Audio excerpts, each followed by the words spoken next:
Welcome to the Wayne Public Library's virtual author chat. My guest today is Jennifer Vido. Jennifer writes sweet romances set in the Low Country, earning acclaim as the award-winning author of the Gull Island series. Her debut novel, Serendipity by the Sea, secured the prestigious Best First Book Award from the New Jersey Romance Writers Golden Leaf Contest. In 2024, Vido's talent garnered further accolades, with Baltimore Magazine readers naming her Best Local Author in their annual Best of Baltimore poll, while the Baltimore Sun acknowledged her with an honorable mention in their Best of the 2024 author category. When not writing fiction, she interviews authors for her weekly Jen's Jewels column, leads water exercise classes, and directs a legal nonprofit. Currently residing in Maryland, she and her husband are proud parents to two grown sons and a rescue dog named Fripp. Welcome, Jennifer. Please tell us a little more about yourself and your novel, Serendipity by the Sea. Well, good evening. Thank you for having me. I am so excited to be here. Serenity by the Sea is the second book in the Gull Island series. The series has 3 books. The first is Serendipity by the Sea, which you just mentioned, that won Best First Book by New Jersey Romance Writers in the Golden Leaf Contest. Serenity by the Sea is the second book, and the third book is Simplicity by the Sea, and that one will be out next year. All 3 books can be read as standalones, but they are a series. So if you are a series fan, you'd want to start at the beginning with Serendipity by the Sea. Okay. And is the connection between the books the location only, or is there more, do we get to see the same characters? Is it a development of, from one book to the next, of the same characters or different characters in the community? So the series is set on Gull Island, which is a fictional island that I made up. It is actually based on Fripp Island, South Carolina. And if you heard before, my dog's name is Fripp. So Fripp is named after Fripp Island. So the series, if you've ever been to Fripp Island and you read these books, you'll be like, oh, that definitely is Fripp Island. But I decided to name it Gull Island because, as we know, readers like things to be geographically correct. And this way I have the ability to add additional stores or different places on the island that I need for the characters to go to or be part of, just to develop the story. There are recurring characters throughout the books. So that's a nice thing. If you, like I said, are a series fan, you will get to know them in book 1, and they will be in book 2 and book 3. The first book, Serendipity by the Sea, is a second chance romance about Kate and Knox. And Kate and Knox do make an appearance in book 2 as well as book 3. So each book you'll see I introduce a new character in each. In Serendipity, Will is the best friend of Knox. And in the book Serenity by the Sea, it is Will's love story. And then in this book, you'll get to meet the next character was Delaney, and she is friends with Haley, who's in this book.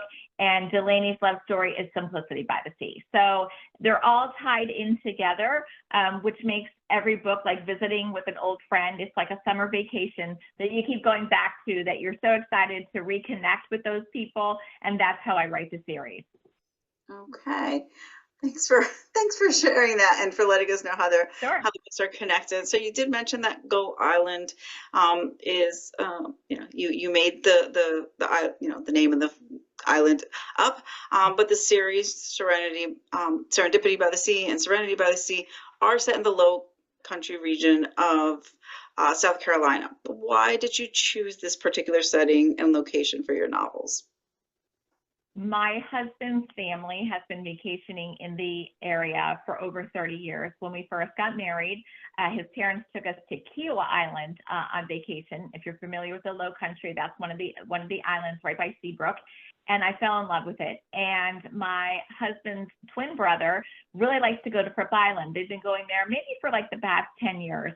And they decided to have a family vacation where we all went to Fripp Island. And so we did. And I just fell in love with the place. It's a barrier island. It's beautiful. It's when you come on the island, you leave your car and you get on a golf cart. And for the week that you're there, you get to explore the entire island on a golf cart. And I thought, wouldn't this be the best place to write a sweet romance series where you leave all your troubles behind on the other side of the bridge. You come over, you get on your golf cart, and you ride off into the sunset. So that's why I decided to make it Fripp Island as the the inspiration behind the series. The other thing is Fripp Island in itself is a small coastal town, and it is a tight-knit community.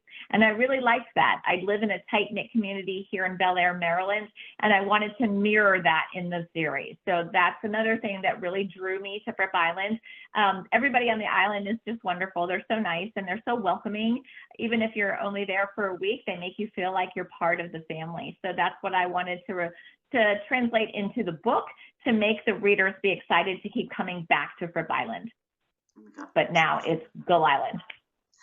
Sounds like a wonderful place to vacation and to set your fictional series. Absolutely, yes.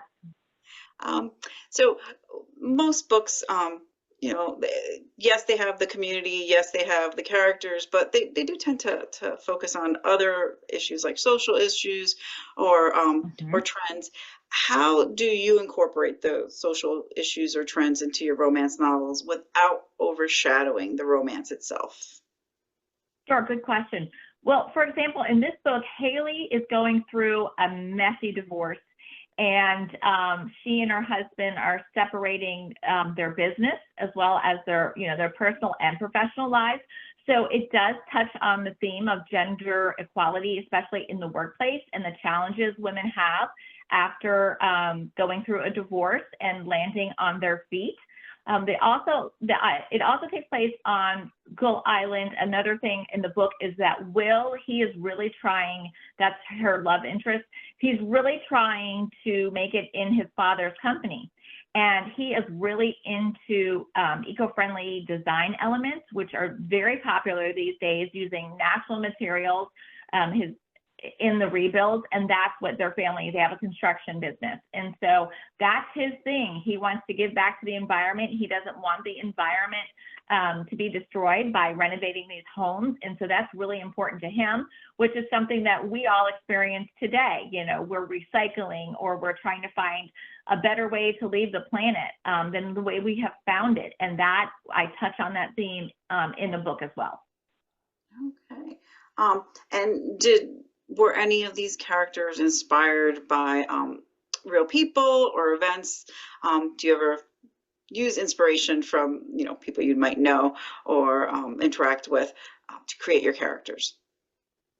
I think as a writer that it's safe to say that everybody that I meet and everywhere that I go, I draw inspiration from. And it might not be a character that I'm writing right now, but maybe a character that I tuck away for later in a series or another whole book that I feel that would make a good character. So I don't ever base it on one person, but I do take it from attributes from people that I meet along the way. And especially this one on Fripp Island, because when we were there on Fripp Island, the people were just so welcoming, and I just wanted to translate that feel of welcome and community in Gull Island, on Gull Island in the series. Okay. And what do you think, what do you find most rewarding about writing romance novels? I like being able to create a world where people can just pick up the book and escape for a little while. And I especially love romances because there always is a happily ever after. And I think sometimes in our lives, when we're going through things, books, we find solace in books, but we also find joy in books. And so that's what I like writing. I like people, I always say, my books are sunny and 75. If that's your kind of weather, you're gonna love my books, because that's the kind of feeling I want my readers to walk away with. Once they put down the book, they feel better about something that they read. And just for a little while, they got to forget their problems and what's going on in their life, and they get immersed into the world that I create. And that's very rewarding as an author. I love that, sunny and 75. That's great. That's a great way to. Yes, yes. So my next question was about what do you hope your readers feel or experience when they read your novels? And you kind of gave us the answer to that. Yeah, and I also hope that they feel they get an appreciation for small coastal towns, because that's what Gull Island is, a small coastal town. And it's so nice, we like, some of us like the busy city, some of us like the beaches. It doesn't matter where you go. The most important thing is that you're in a tight-knit community, like I mentioned. And I think that's what these books, the Gull Island series, brings to the reader, a tight-knit community of people that care for one another, support for one another, and want the best for each other. Okay. When it comes to your writing, can you share any personal experiences or anecdotes that influenced your writing? Well, besides being an author, I write a column called Jen's Jewels. It appears on freshfiction.com. I've been doing it, I think, since 2009, maybe. And the great thing about it is that I get to speak to other authors and I get to ask them questions that I want to know. Like, where do you come up with your ideas? Or why do you write a certain character a certain way? So I think for me, I get inspiration from other authors, successful authors, New York Times bestselling authors, people that I admire and the writing that I admire that I want to emulate in my own books. So I feel that's where I get inspiration from others. I mean, it's so important to connect with people in your community, whatever, whether you're a librarian, whether you're a writer, whether you're a plumber, it doesn't matter. You need to connect with people in your community or community meaning your profession, your professional community, and it makes you a better writer, a better librarian, a better whatever you're doing. So I feel I get inspiration from other authors. I see things that they do in their books or in their careers, and I get inspired by them. Okay.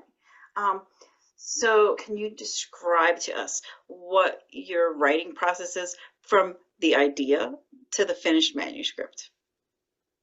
Sure. So I start definitely with brainstorming, and then I do a specific outline. I don't know if you're familiar with Lauren Lane.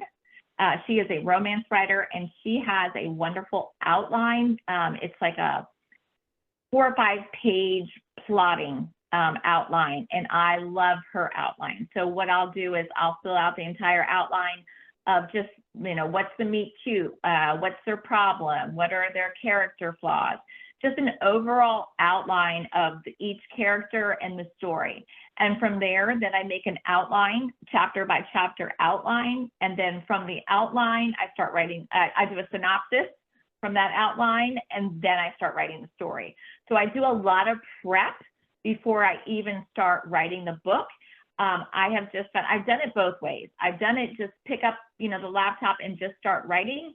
And I've done it plotting. And I find that my books are much better if I take the time ahead of time before I start writing to know where I'm going.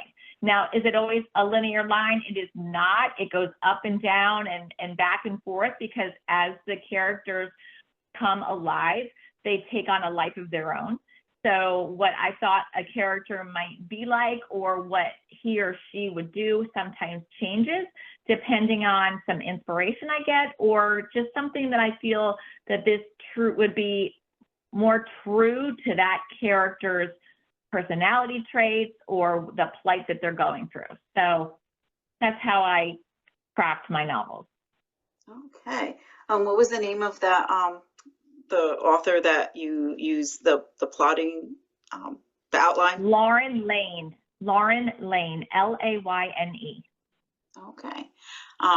That's the first I've ever heard of her, and it seems like, Yeah, oh, she's one of my favorite. She's New York Times bestselling author, one of my favorite authors.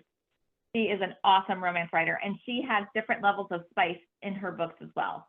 So which I like. I like to read different levels of spice. I like to write sweet romances, but I do like to read different levels of romances, spice levels of romances. Okay. Well, thank you for that. Sure. And what craft elements do you think are your strong suit, and what would you like to be better at? Definitely, I'm very good about settings. I'm really good about description. Description is my strong suit and imagery. So if you are reading one of my books, you will feel like you're in the Low Country. You can hear it, you can see it. I'm very good at that descriptive part of making you feel like you're in it. You are there, you are part of the story. And my settings are always very good, and they're very vivid. So there is no question where you are. Something that I would like to get better at, we all like to get better at certain things.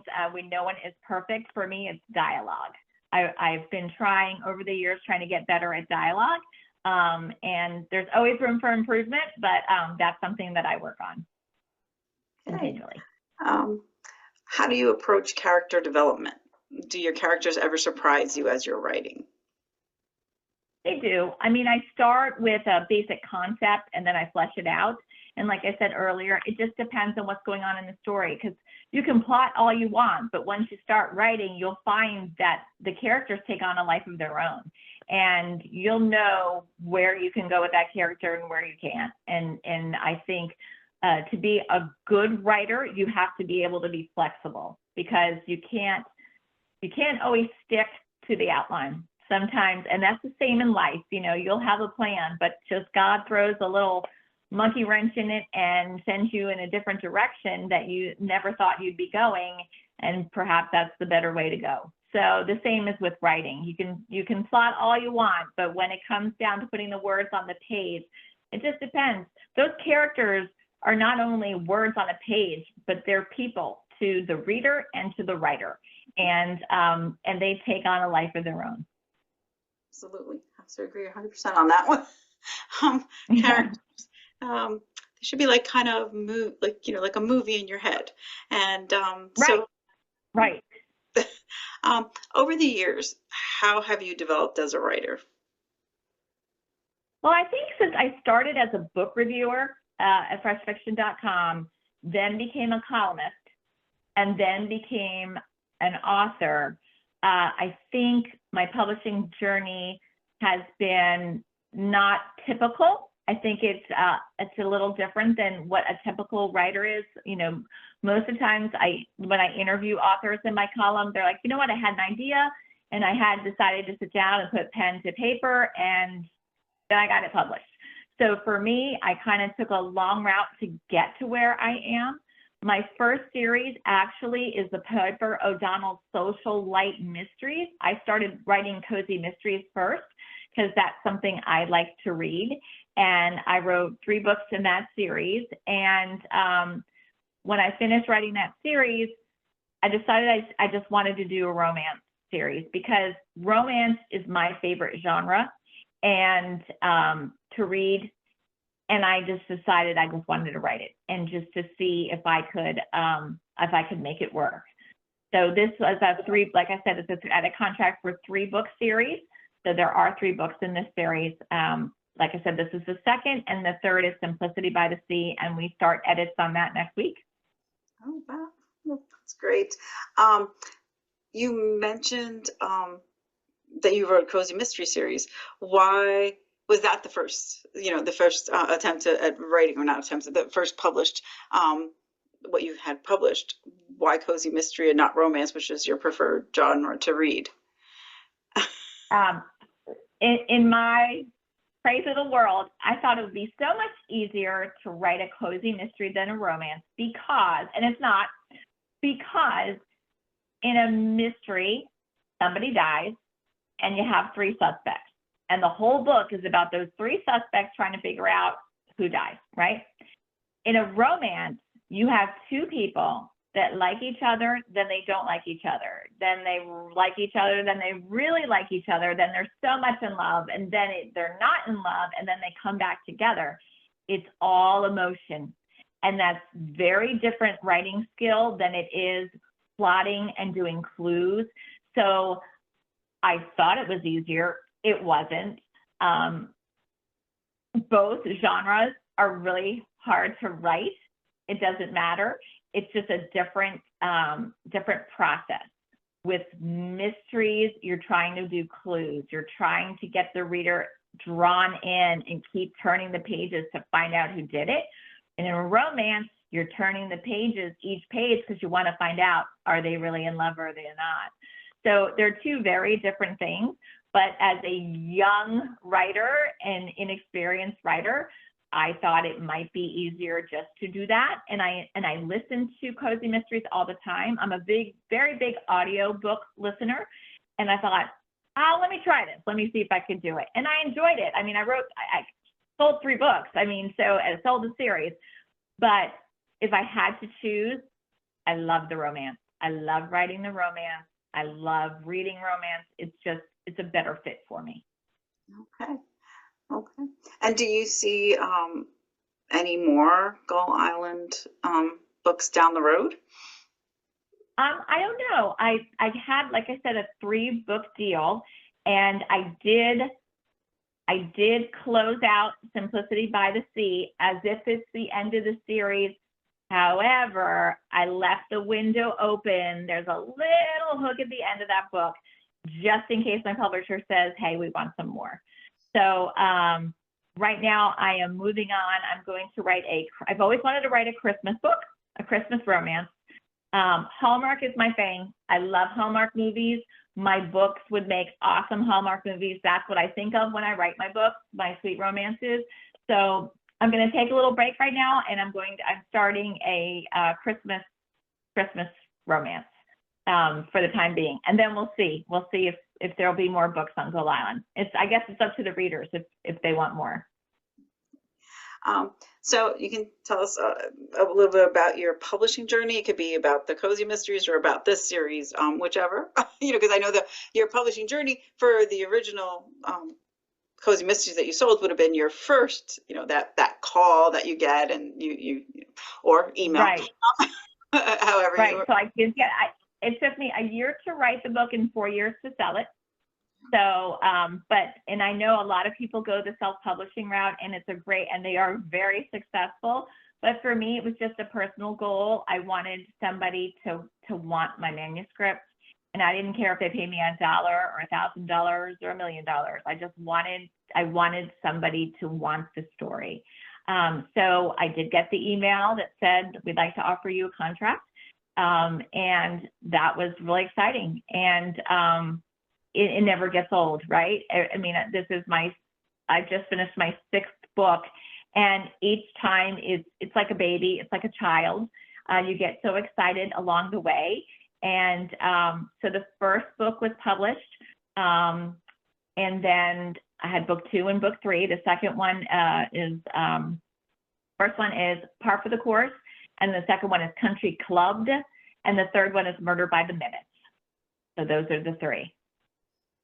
And it was sold as a trilogy or 3 Actually, books? it was sold from 2 different publishers. The first was at a small publisher out of Dallas, Top Publications.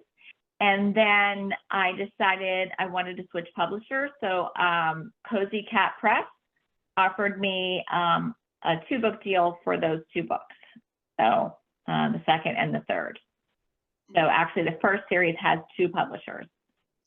Unlike this series was all with the Wild Rose Press. Okay, so Wild Rose Press. Okay. Since it's the Wild Rose Press, you do have editors who play a role in your writing process. Do you also use beta readers? And what role do they play? Yeah, so I do have beta readers. That would be my best friend. That would be my coworkers. That would be my family. Those are my beta readers that they come along on the ride with me throughout the planning of the novel. So after each chapter, I have my core group of friends and family that some are writers, some are editors, everyone has their strong suit, and they do read along the way and give input as we go along. Okay. So I often ask this question just to see, I can't imagine like revisions and the editing stage, but some people love it. So how do you stay motivated and committed to a project, especially during the revisions and the editing stages? So editing is my favorite part of the project, actually. I love to see where I'm very fortunate. I have the head editor of the Sweet Romance line. And she is tough, and she really has pushed me to the limit in terms of stretching my creative chops and learning more. And that's, I'm a former French teacher. So for me, I love to learn. I'm always want to grow. I always want to get better. And so I love the editing process because it takes months and months and months. But what a lot of people don't understand, it's not that the story isn't good to begin with. It's just that it can get even better.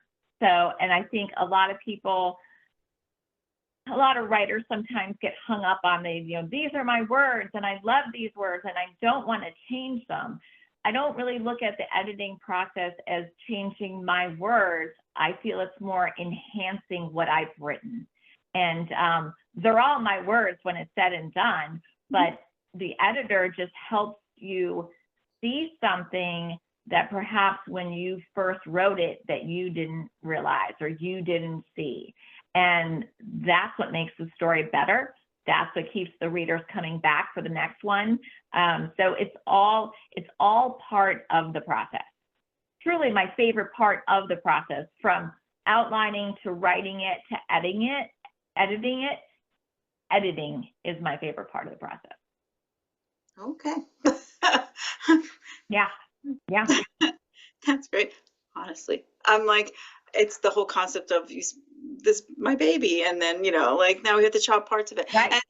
And I can understand authors that are like, oh no, I don't want to do it. But Yeah. of course it's, Right. in the end, it is sharpening the writing and making it a more, like a better story to say. So in terms of writers group, you're a member of the New Jersey Romance Writers. Do you? I am. How important is or was it to join a writers group or to have critique partners? It's really important because, like we had talked about a little bit earlier, it's really important because it's good to be among others who are facing same struggles, in the sense of, maybe having stuck in a story and not really knowing which way to go, or just some advice about the business in whole. Writing the book is just one part, then there's the whole marketing of the book. And there are a lot of elements, being on social media, having a website, all those things go into being an author. And I think belonging to a group like New Jersey Romance Writers, you're able to converse with others who are more experienced than you are and some less experienced, but everybody brings their journey to the table, and together we share. And that's the most important part, whether it's with New Jersey Romance Writers, or I also belong to Contemporary Romance Writers, RWA. So it's always good to be among others in your profession. Okay. And what advice would you give a new writer that's just starting out? Be consistent. So for me, I write every night. By 8 o'clock, I am in my seat, and it's a date on my calendar. It's not negotiable. That is part of my routine when I'm writing a book.